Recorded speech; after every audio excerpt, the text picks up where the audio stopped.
ada yang luka meninggal dunia, sesibuk-sibuk saya cari keselak waktu. Karena kematian ini nasihat buat saya. Begitu banyak saya muter, sangat luar biasa. Makanya nggak salah kata Nabi, kafa bil mauti wa'id. Jadikan kematian itu adalah nasihat buat kita. Begitu banyak nasihat yang saya dapat, luar biasa.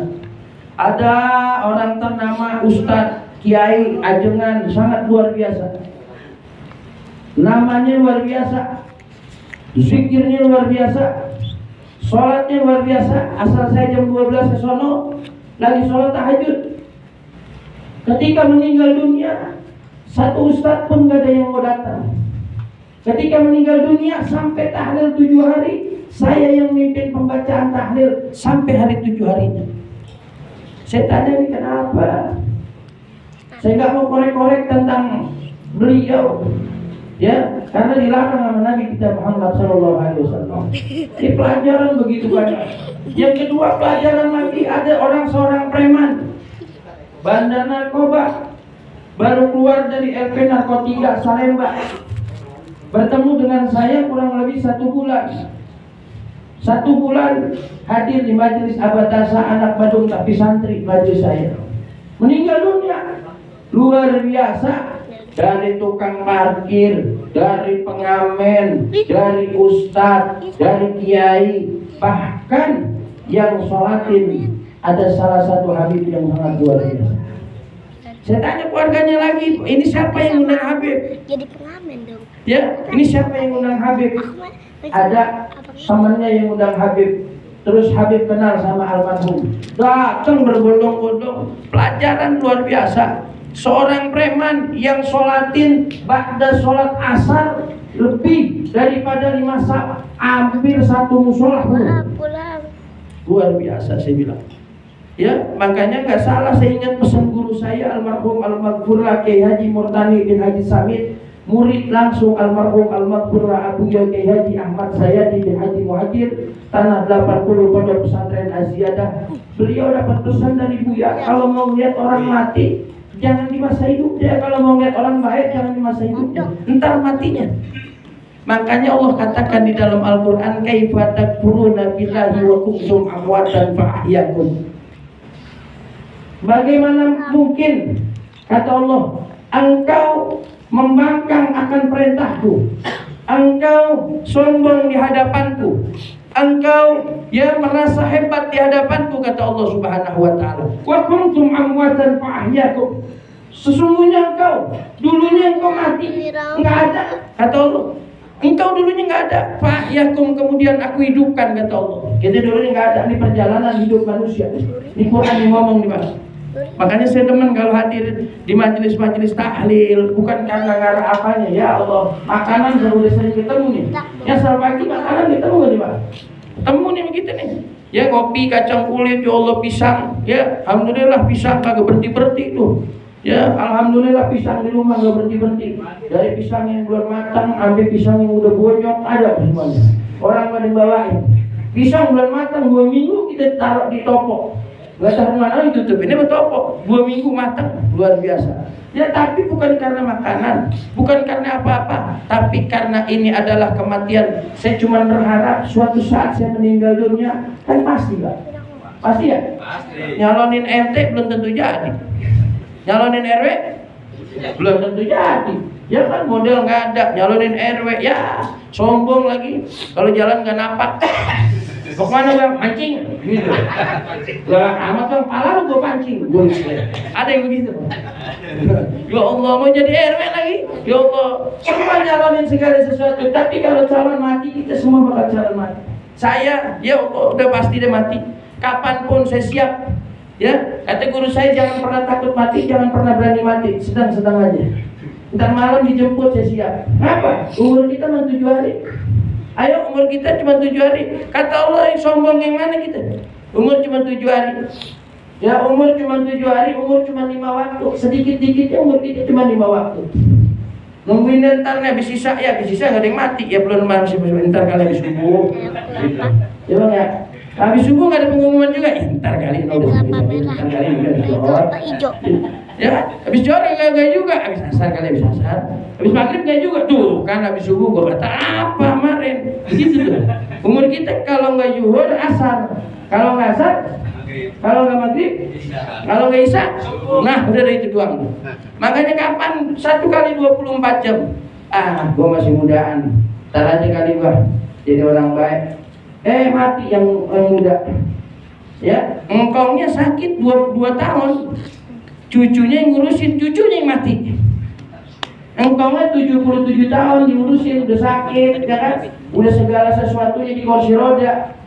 Cucunya dorong-dorong, kata cucunya, kong, makanya jangan nyusahin kong, hidup kong, udah kong tinggal mati. 2 hari kemudian cucunya yang meninggalinnya. Makanya kalau udah mati, udah pasti Pak. Pasti nggak? Pasti kita semua pulang. Ya saya yakin ini almarhumah orang baik, dan almarhumah ini jalannya lurus lempang. Kenapa? Masih punya suami, ya Pak? Udah meninggal juga. Ya Allah, ya bertemu. Ini banyak tuh, mantunya, anaknya, keluarganya masih demen tahlil. Jangan disangka ini tahlil kagak ada manfaatnya.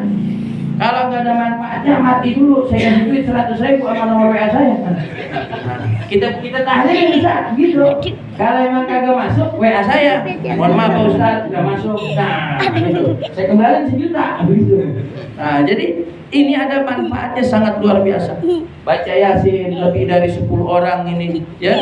Baca la ilaha illallah 33 kali, 10 kali aja udah lebih dari 10 orang 100. Baca sholawat sangat luar biasa. Ya, dulunya kita nggak ada, kita pasti mati. Dulunya nggak ada, lalu dihidupkan oleh Allah Subhanahu Wa Taala di alam ruh. Dari alam ruh, wah bermacam-macam nih. Di alam ruh, sangat luar biasa di alam ruh. Kalau kita baca satu kitab tentang alam ruh, itu ada satu kitab namanya Sirul Asrar. Sirul Asrar yang dikarang oleh Tuan Syekh Abdul Qadir Jailani. Jadi di situ dijelaskan kalau ada orang yang mengatakan iblis diusir dari sorga lantaran gak mau sujud sama Nabi Adam, itu kata Quran. Tapi iblis diusir dari sorga, itu kata Quran gak mau sujud sama Nabi Allah Adam alaihi salam. Itu perihal yang ketiga. Dia punya kesalahan yang 3. Iblis punya kesalahan 1.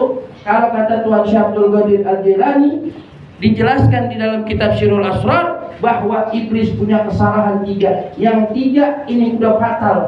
Bukan lantaran nggak mau sujud sama Nabi Allah Adam, tapi udah fatal kesalahannya. Ini kata Tuan Syekh Abdul Qadir Al-Jailani. Itu panjang alam ruh. Dari alam ruh, ya kita masih dihidupkan ke mana? Ke alam rahim. Dari alam rahim ke alam dunia. Di alam dunia di jembatan.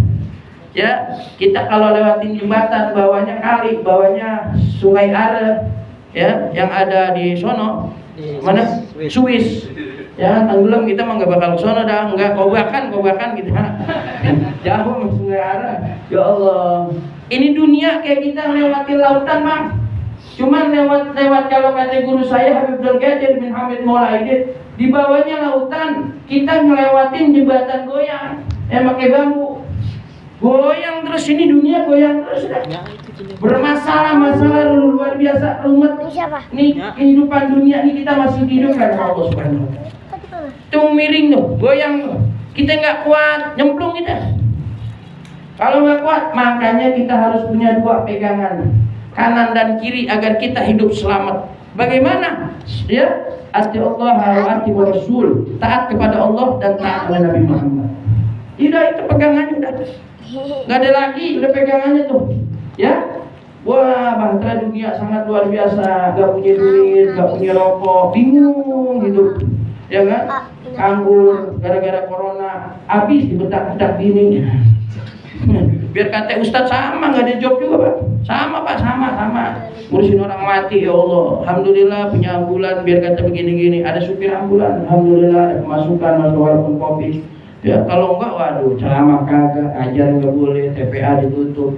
Jangan tahlil kagak, ya Allah, talqin mayit kagak, waduh sepi, kerja kagak, mau ngelamar kerjaan bingung, masya Allah, mau gojek juga malu, lah Ustadz gojek, oh Allah, bingung semuanya, ya, semuanya itu problematika hidup. Wa kuntum amwatan fa ahyakum summa yuhmitukum, kata Allah. kemudian kau aku matikan. Ini namanya perihal mati. Dia meninggal jam berapa matinya?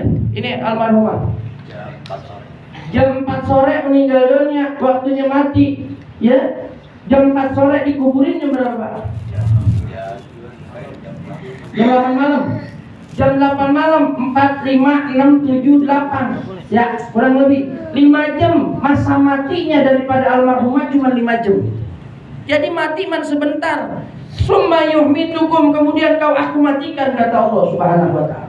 Ada orang meninggal dunia jam 12 malam, dikubur jam 8 pagi. Berarti ukuran mati jam 12 malam sampai pagi itu jam 8 tuh. Kenapa? Karena Allah katakan lagi di dalam surat lanjutan ayat ini, summa yuhmitukum summa yuhyikum, kata Allah. Kemudian kau aku hidupkan kembali. Di mana? Tuh, di alam kubur, alam barzakh. Ini kalau kata kita ini malam keberapa nih Pak? Hah? Ke-6 ya? Kata siapa? Kata kita di dunia. Tapi almarhumah belum ada malam ke-6 belum ada. Ini dalam kitab Sirrul Asrar dijelaskan kalau kita belajar ruh, belajar tentang ruh, belajar tentang diri kita. Tuan Syekh Abdul Qadir Jailani yang sangat luar biasa kitabnya. Ini belum ada karena satu hari di alam barzakh 1000 tahun di dunia. Sekarang 1443, baru 43 tahun. 1443, satu hari lebih dikit. Zaman sahabat meninggal dunia. Sekarang 1443. Kalau satu hari 1000 tahun di dunia, berarti seberapa malam tuh? Bang? Ya, susah begitu. Nah, saya pengen contohin begini, Bang. Kalau saya punya duit 20 juta, abang saya bagi 5 juta, sisanya berapa? 15. Nah, kalau lempangan duit kan apal banget. Ya kan? Emang jadi paham nih ya. Kalau saya punya duit 15 juta, saya bagi abang 5 juta, jadi berapa sisanya? 10. Hah? 10 apa lagi? Jadi kalau 1443 Hijriah, satu hari di dunia, satu hari di alam barzakh, 1000 tahun di dunia, berarti berapa hari? Satu hari setengah. Yang meninggal zaman sahabat, almarhumah belum ada satu harinya di dalam alam barzakh. Ini siapa? Ini kitab-kitab ulama yang menjelaskan daripada junjungan Nabi kita Muhammad sallallahu alaihi wasallam. Maka penuhilah ya, summa yuhyikum summa ilaihi turja'un, dan kemudian engkau akan kembali kepadaku, kata Allah Subhanahu wa taala. Kapan? Nanti ketika hari kiamat. Lama ada kiamat dah. Jangan mikirin kiamat, kita enggak enak makan gitu kalau mikirin kiamat. Enggak enak. Diumumin besok bapak-bapak, hari Jumat besok hari kiamat. Nah, saya pengen tanya nih, mikirin kawin lagi apa enggak? Bang, kalau diumumin besok hari Jumat kiamat, kita mikirin duit nggak Bang? Enggak. Ada orang ngasih duit 1 miliar, abang tanggepin apa enggak? Ini hari apa nih? Ini hari Selasa, Rabu, Kamis, Jumat. Nah, 3 hari lagi kiamat. Itu ngasih duit 1 miliar, tanggepin apa enggak? Enggak. Kalau saya tanggepin Bang. Iya, kalau saya tanggepin. Ya kan? Yang jawab itu duitnya udah banyak berarti. Nah, maka dari itu kita bakal dihidupkan, kita bakal dimatikan lagi mau Allah. Kapan? Kita nggak tahu. Kita nggak tahu kapan kita dimatikan. Tapi jadikan ini pelajaran kematian. Jangan kematian yang ada, yang selalu ada, yang ada di benak kita. Masya Allah. Saya selalu katakan sama ustaz-ustaz muda dimanapun berada, sama ustaz-ustaz dimanapun berada. Jangan kalau ada orang inna lillahi wa inna ilaihi rajiun telah berpulang ke rahmatullah, yang ada di benak kita wajib mayan no. Wah, ada mayan. Satu orang ketiga hari kayak gue. Mayan. Jangan hilangin menak begitu tuh. Kenapa? Bakal ingat kita, ingat kematian. Makanya saya di Cipinang punya rumah tahlil. Saya diriin rumah tahlil. Rumah tahlil itu saya pengen jadikan mindset bagaimana rumah tahlil ini berkembang. Yang namanya ini kenapa tahlil dibilang bid'ah, dibilang kagak boleh, sama Muhammadiyah nggak demen tahlil. Kenapa? Karena takut nyusahin yang hidup. takut nyusahin. Saya tanya orang Muhammadiyah, pakar Muhammadiyah, "Ji, ngapa sih ente kan berbenci banget sama tahlil, giliran berkat ada kasih mau?" Bukan begitu, Ustaz. Ya, di kita itu katanya takut nyusahin hidup, jadi bikin beban sama hidup. Tuh, makanya saya selalu pesan sama Ustaz, nanti tuan rumah bakal ngargain kita. Jangan kita minta dihargain mulu. Nanti kalau ente mati ditagih begitu, ente nggak punya duit. Oh, nangis. Saya dapat pelajaran sangat luar biasa. Saya dapat pelajaran sangat luar biasa. Apalagi mohon maaf, ya ada satu tempat, ya kalau lagi nembayangin itu Ustaz 15 sampai 19 orang Pak yang datang. Berkahnya luar biasa nggak? Berkah. Cuman tuan rumah yang bilang sama saya, "Ustaz, gimana ya? Amplopan gua Ustaz 19, gimana ya? Kapan gua begini bisa dapat kopi?" Puyeng ya. Akhirnya apa? Duit selawatan nggak ada Ustaz. Duit takziah, ya Allah, saya bingung Ustaz. Nih ada juga kalau dipotong-potong bakal tahlilan nggak ada Ustaz. Nangis. Saya telepon kawan-kawan rumah tahlil datang nih, eksekusi. Bagaimana semuanya bisa terjamin semuanya. Yayasan Rumah Tahlil ngurusin dari mulai kematian, kapan di Jakarta sampai pemakaman, TPU dari mulai TPU Malaka, TPU Pelumpung, TPU Kebonana, semuanya kita urusin sampai lubangnya. Yang azanin gue bayar lo azanin aja, niat lo ikhlas karena Allah Subhanahu Wa Taala. Selesai azanin, talkinin. Ustaz Mansur ente talkinin. Udah kita bagi-bagi tugas. Ente bagian tahlil 1 sampai 3 hari. Ente bagian tahlil 3 hari sampai 4 hari, sampai 5 hari. Ente bagian tahlil 5 hari, 6 hari, 7 hari. Kita bagi-bagi. Jangan minta duit spesial pun sama tuan rumah. Yayasan yang bayarin. Tuan rumah jadi yang nyampe doang. Gue kita yang bawa. Dari mana duitnya? Minta lagi sama Allah Subhanahu Wa Taala. Dari mana? Kita putar-putar duit Ustaz. Ente dari mana ngajar? Ente infak sebulan sekali. Ente punya berapa duit? Itu saya punya kerjaan. Ya, jadi bukan karena kita mau gimana. Ayo kita rubah mindset kita. Setiap ada kematian, setiap ada musibah, kalau bisa kita yang bakal bantu daripada yang meninggal dunia. Kenapa? Kita bakalan mati, insya Allah kita banyak yang bantu. Karena tadi tuh, jangan sombong dan jadi orang. Ya, ada gelar kiai luar biasa. Ya, sombongnya luar biasa. Datang ke tahlilan, masuk ke dalam, babuk dan diamplopin. Begitu Pak. Meninggal dunia nggak ada yang sembayangin Pak. Saya bingung. Untung saya punya teman banyak, alhamdulillah. Datang sembayangin. Ya Allah. Udah gue yang tanggung dan matahir. Alhamdulillah. Ya, kurang lebih 15 ustaz datang. Saya telepon, adanya di Warakas, Jakarta Utara. Saya nggak sebutin namanya, takut kenal. Ya, ya Allah, ini pelajaran buat kita. Oh, kalau Ustaz nggak jadi jaminan, yang jadi jaminan kata Nabi SAW, akhlak kita, budi pekerti kita, bagaimana kita santun kepada siapapun, sama orang-orang yang cinta kepada Nabi kita Muhammad SAW. Jadi kita dakwah merangkul, bukan mengumpul. Jadikan ini kematian adalah nasihat buat diri kita. Nah ini dia nih, Masya Allah. Ya, Departemen Perhubungan. Baru pulang, baru tugas kali dari Sungai Ada ya. Udah ketemu kemarin, nggak usah lagi dicari lagi Bang. Ya jadi begitu. Ya di malam ke-6, terus sampai malam ke-7, terus anak-anak cucu-cucunya, mantu-mantunya, jangan cuma malam ke-7. Dan saya katakan jangan jadikan mindset di dalam hati kita, di dalam pikiran kita bahwa kita punya orang tua, emak kita, bapak kita meninggal dulu. Kalau kita jadikan mindset bapak kita, emak kita meninggal dunia, selesai 7 hari berhutang warisan, selesai 7 hari gontok-gontokan empang, selesai 7 hari udah masing-masing. Ya, selesai 7 hari udah masing-masing. Tapi kalau ngikutin daripada ayat Quran yang tadi, summa yuhmitukum summa yuhyikum, dan kemudian aku hidupkan, bahwa emak kita, bapak kita masih hidup.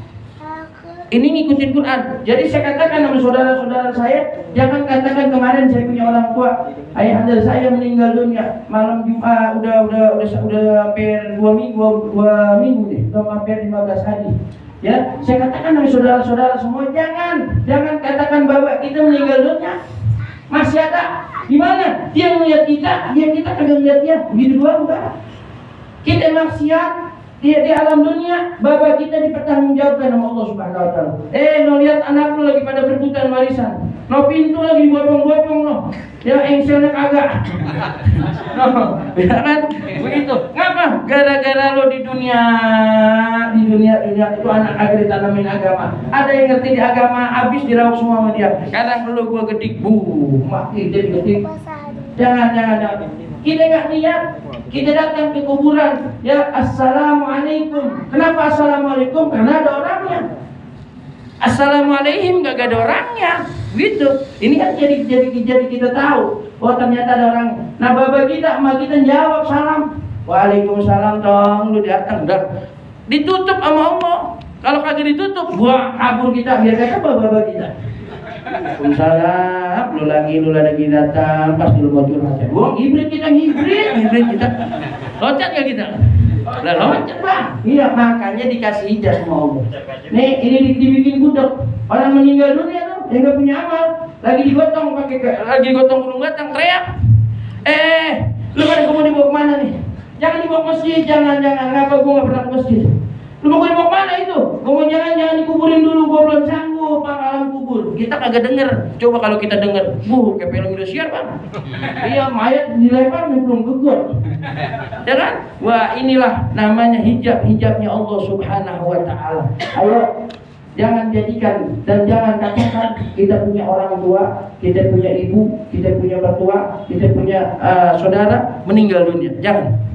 Kalau katakan ada mindset kita mati meninggal dunia, selesai, udah selesai, lupa apalagi kita nggak kebagian jatah, ya lupa ngapain gua doain, gua nggak kebagian, ya habis jangan mau diraup sama abang gua semua, apa ini pisang, diraup semuanya, habis kue pelangi itu gua agak dibagi, katanya, jangan. Tapi jadikan emak kita, bapak kita masih ada. Kalau NU bilang, ahli sunnah wal jamaah bilang, tiap malam Jumat pulang.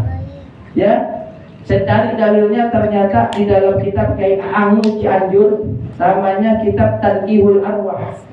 Kiai A'ang Nun Cianjur ngarang satu kitab Tanqihul Arwah. Di dalam kitab Tanqihul Arwah dijelaskan perjalanan hidup manusia dari mulai 1 hari, 2 hari, 3 hari, 4 hari sampai 7 hari. Kalau orang dulu di hari ke-7 kurang lebih bikin lontong sayur ya bang ya. Apa di hari 14 bikin lontong sayur itu? Ya, lontong sayur. Saya tanya sama nenek saya, ini ngapa sih kalau 7 hari atau 14 hari bikin lontong sayur perutnya pecah.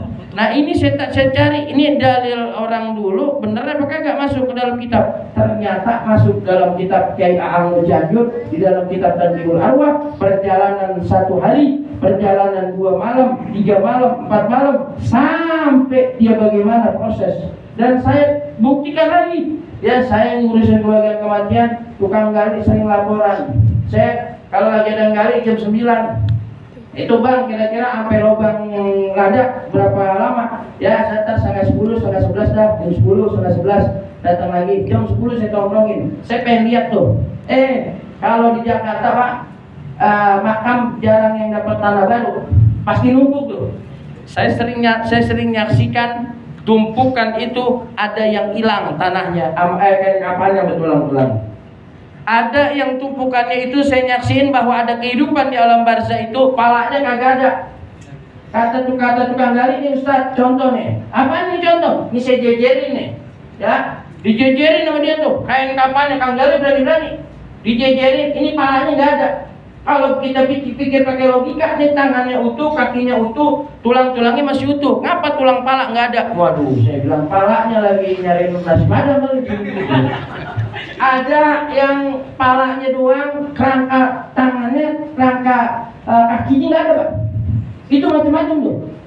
Dan posisi kepala ada di kiblat sebelah sana, seumpama. Ini pala kan di sini sebelah kanan, kaki di sini. Itu bertumpuk adanya di tengah.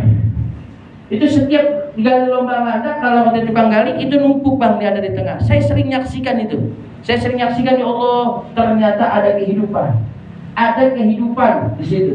Ya, macam-macam. Ketika ada tukang gali, jangan lu gali tempat gua, katanya. Ya, terus alhamdulillahnya tukang gali udah kebal-kebal bang, amat teriakan-teriakan yang ada ketika dia gali lubang lada. Ya, ketika digali, makanya itulah ada kehidupan. Jangan katakan kita punya orang tua meninggal dunia mati. Ya, kalau kita dianggap begitu nanti sama anak cucu kita, sengsara kita tidak akhirat. Sengsara kita di alam kubur. Ayo penuhin terus, ya penuhin. Bagaimana penuhinya? Punya duit anak-anaknya nih, dengerin. Ya punya duit 10.000 niatin. Saya pengen sedekah 10.000, ya, yang 9.000 buat mak bapak saya yang udah meninggal dunia, ya, yang mak bapak saya yang di alam kubur. Nih, yang 9.000 saya niatin. Ini masih terus berjalan ke sedekah bin niatin. Ya waladun saleh ya dzullah. Ya anak-anak yang soleh dan soleha yang mendoakannya. Bukan soleh dan soleha aja, tapi yang mendoakannya. Ayo jadikan ini malam ke-6 ya hitungan dunia untuk almarhumah Ibu Asyah ya. Binti Anjung, Ibu Asyah binti Anjung. Ini malam karena hitungan dunia, mudah-mudahan dan yakin kita bahwa malam hari ini anak-anaknya yang masih pada doain, cucu-cucunya masih pada doain, mantunya pada doain, yakin kita dijadikan kuburnya Raudhah min Riyadhil Jannah. Dan malam hari ini daripada Ibu Asyah binti Anjung dan juga Bapak Muhammad bin Johan juga dijadikan oleh Allah Subhanahu wa taala kuburnya Raudhah min Riyadhil Jannah, penuh dengan cahaya Nabi besar Muhammad sallallahu alaihi wasallam. Anak-anaknya semua, mantunya, cucu-cucunya diberikan keselamatan oleh Allah Subhanahu wa taala, dijaga iman Islamnya, dimudahkan segala urusannya, makin banyak duitnya dunia sampai akhirat. Al-Fatihah. Bismillahirrahmanirrahim. Alhamdulillahirabbil alamin arrahmanirrahim maliki yaumiddin. Iyyaka na'budu wa iyyaka nasta'in ihdinas siratal mustaqim siratal ladzina an'amta 'alaihim ghairil maghdubi 'alaihim waladdallin. Terima kasih kepada bapak-bapak dan kepada para sakit. Mohon maaf saya bukan guru ini ya.